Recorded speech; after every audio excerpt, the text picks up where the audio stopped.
is Yeshua Yaakov ben Avraham, and I'm making this video from Jerusalem. I'm just checking the volume is fine. Thank you. Good. Okay, this is a comment on the Entwistle first video, where first let me introduce myself. I'm Yeshua Yaakov ben Avraham. I'm a didactic scientist, and I'm the author of the trilogy Humanomics.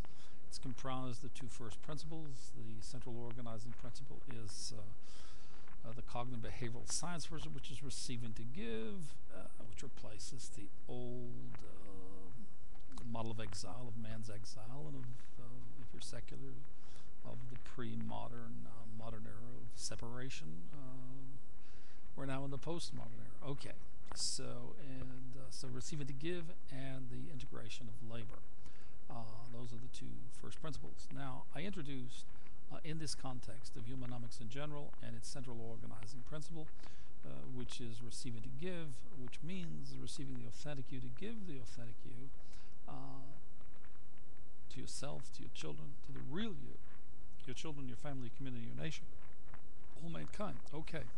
Now, this replaces giving to receive, which is the collapsed local reality around the world globally. And what is the local reality that collapses?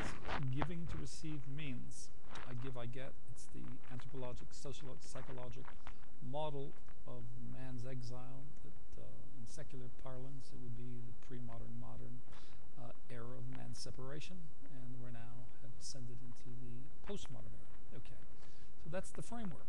Okay, now in this earlier video I introduced the in the context of receiving to give, its central technology is identity resolution. And in identity resolution, we have the hybrid white space science that combines psychiatry and psychology. And there is an entirely new world, a new frontier in the generality. Now let's get some specifics because time doesn't allow for far, as much as I would like to. One of the specific things about identity resolution is the ability, in the context of the collapse of the local reality, is to see this event and the resulting ground zero on the four levels that it has to be correctly and cognitively perceived, which is the psychosocial, the behavioral, the cognitive, the psycholinguistic levels, to see it in very personal and particular terms, the individual, the family, the community, the nation, national terms.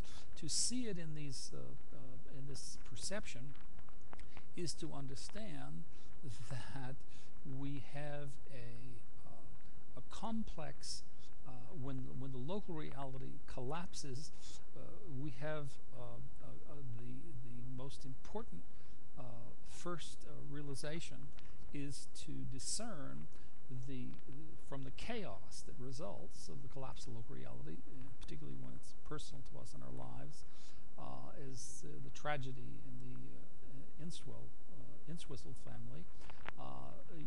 It is very important to recognize from this chaos comes complexity.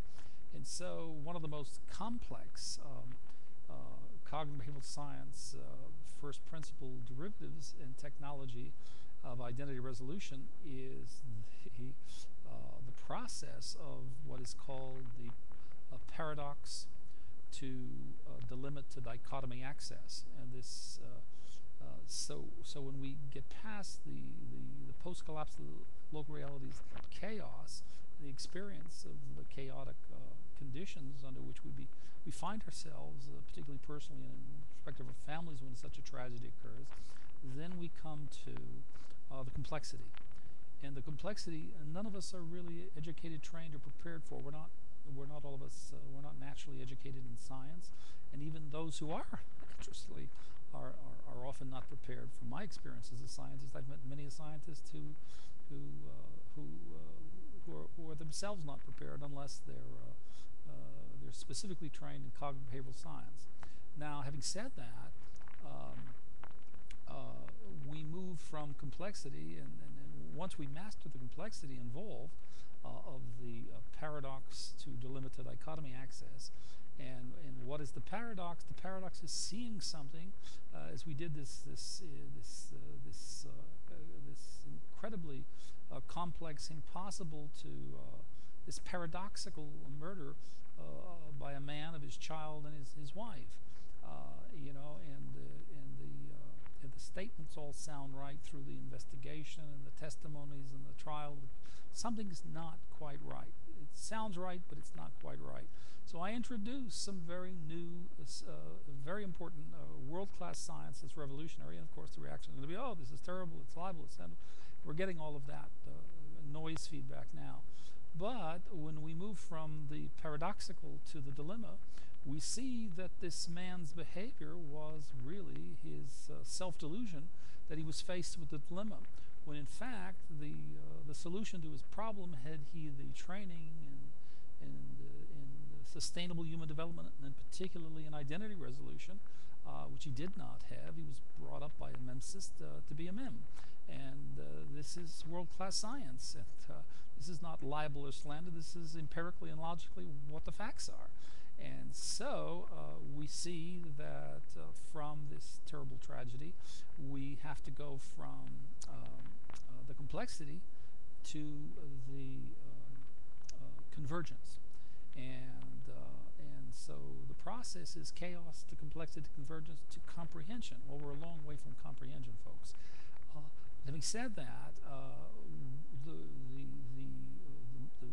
knowledge bases and the expert systems that are involved here are extensive, vast, and require enormous knowledge of cognitive behavioral science on the comprehensive level. Having said that, what is clearly and obviously missing here is that we have not yet recognized that what this young man perceived as a dilemma in his life, because he lacked the training, was in fact and is to this day a dichotomy.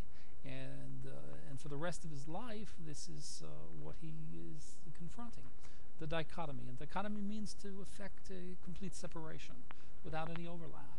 And that is between his manifest personality in its form of duality of exile to that of the separation ending and the ascent to the postmodern era, because he's not religious, and to learn what this means. And in doing so, he will learn his relationship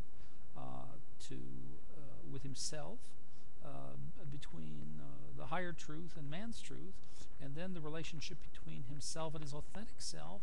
And once he understands there is such a relationship, that's where the dichotomy enters in, where he has to take these overlapping circles and he has to separate them, and then he has to understand that there is within him genetically a psychological program that's running from birth, and what is generic in man and mankind in exile, which is now ended, thank God, is in all of us, in men a kill mummy program, and in women a kill daddy program, and this plays out in many, many complex and different ways, and not necessarily always in the ultimate horrific act of murder, but inferentially and implicitly in many simulations or surrogates that substitute and are therefore just acts of violence and aggression, either psychologically, emotionally, behaviorally, without the actual execution of a murder. So these are complex constructs, ideas, and they're based upon world-class science and decades of basic research, and they're state-of-the-art. And so there was no intention, and there is no intention, to libel anyone, but to in fact disclose, to reveal and confirm that there is a very significant underlying new science and phenomenon that has to be developed further and learned, that we can all ascend the learning curve. Thank you for listening. I'm Yeshua Yaakov. I'm the author of Humanomics, the trilogy, and its central organizing principle, receiving to give. And in turn, it's identity resolution central technology that focuses in particular upon the paradox to delimit the dichotomy access to effect identity resolution. And this is really the core source of my initial video and what I was talking about that clearly wasn't very well understood. Thank you for listening. I'm Yoshua Yaakov from Jerusalem, the author of Humanomics Trilogy, and thank you.